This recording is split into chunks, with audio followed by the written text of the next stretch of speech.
The story of Purim. Our story takes place in a land called Persia, which is roughly where we would find Iran today. But this story happened a long time ago, when kings ruled the land and before countries were formed. Shushan was the capital of Persia, which was ruled by King Ahasuerus, a lazy king who preferred to have parties for days rather than actually think about laws and ruling his kingdom. He let others do the thinking for him.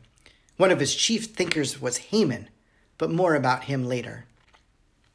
During one of his never-ending parties, the king called for his wife, Queen Vashti. He wanted her to dance and to show off her beauty for all the king's friends. But Queen Vashti refused. She felt her body was private and not for showing to strangers. Her refusal embarrassed and angered the king so much that he took her crown away and threw her out of the kingdom. The king, now alone and lonely, held a contest among the young women in the kingdom to find a new wife. A beautiful Jewish woman named Esther entered the contest because her cousin Mordecai encouraged her. After all, to have a Jew in such proximity to power could only be a good thing. When the king saw Esther, he was mesmerized by her beauty and chose her to be his queen. But he didn't know that she was Jewish. And Esther didn't tell him either, at least not yet. Once Esther moved into the palace, Mordecai liked to stay nearby, sitting outside the palace gate. One day, while sitting there, he overheard two of the palace guards plotting to kill the king. Right away, Mordecai reported the news, and the two guards were caught and punished. Mordecai was a hero. This was written down in the king's official record book. Now back to Haman. Because the king was not really interested in doing his job, he promoted Haman to do the work for him. So Haman became his most powerful advisor, more powerful than anyone in the land. Haman was pretty full of himself and liked to walk around the kingdom and make everyone bow to him. Everyone did so except for Mordecai the Jew.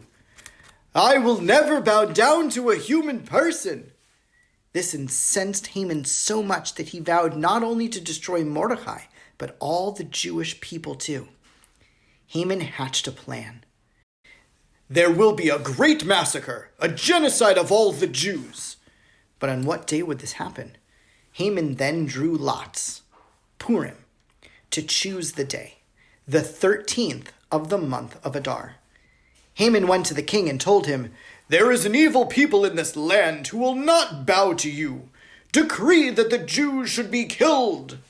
And the king, who didn't like to think for himself anyway, agreed.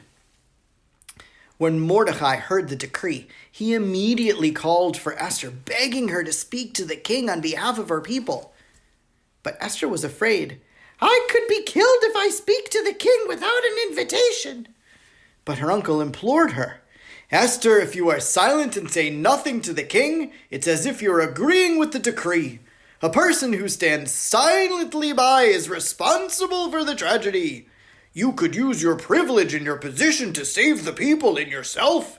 Maybe this is the reason why you became queen." The king had a restless night that night. He couldn't sleep. He called his servant to read to him from the chronicles of his kingdom and heard the story of how Mordecai saved his life by reporting the plan of the guards, but saw that Mordecai had not been rewarded yet. King summoned Haman and asked him, "How is a hero to be in the kingdom to be rewarded?" Haman, thinking this hero was himself, answered, "He should be paraded around the kingdom in his finest robes and on the finest horse." The king liked the advice and ordered Haman to parade Mordecai the Jew around the kingdom. Haman fumed.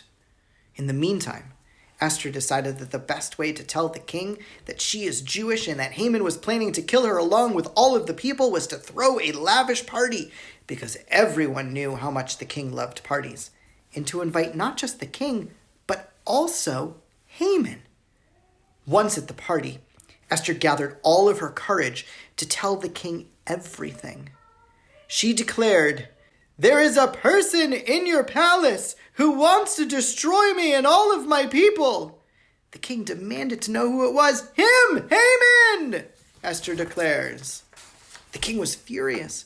He granted Esther's request. Instead of the Jews being killed, Haman would be hanged on the very gallows he had built for Mordecai. The Jewish people were saved. From then on, the holiday of Purim was established and is celebrated on the 14th day of the month of Adar to remember when the Jews acted with courage and spoke up for justice. We celebrate by sending food and treats to friends and giving gifts to the poor. We eat three-cornered cookies that look like Haman's pointed hat. We celebrate with costume parties and we wear masks because you never know where you might find the face of God hiding in plain sight. Hag Sameach. Happy Purim.